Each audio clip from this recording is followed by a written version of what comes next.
ये cellular jail का librarian नहीं, है। एंट्री तक नहीं लेना, आप ले रहे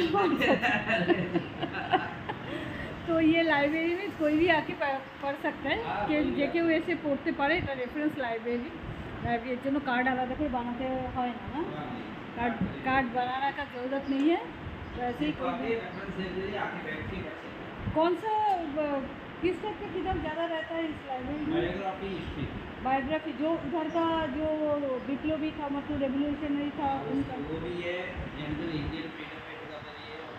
अच्छा, हाँ, इंडियन फ्रीडम फाइटर मैम मेरा देखा रहेगा। मैं इंडियन फ्रीडम जो है उसका बारे में जो बायोग्राफी है ज़्यादा है। इंडियन हिस्ट्री है, वर्ल्ड हिस्ट्री है और biography Indian history, world history and biography ज़्यादा करके, मतलब जो रेवोल्यूशनरी है, जो इधर सेलुलर जेल में भी ये था, उसका ऐसा है ना, बंदी था, मतलब उन लोगों का बारे में बायोग्राफी।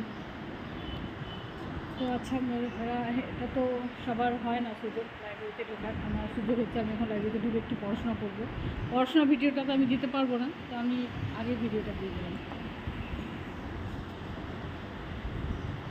আমি আন্দামানের সেলুলার জেলের লাইব্রেরিতে।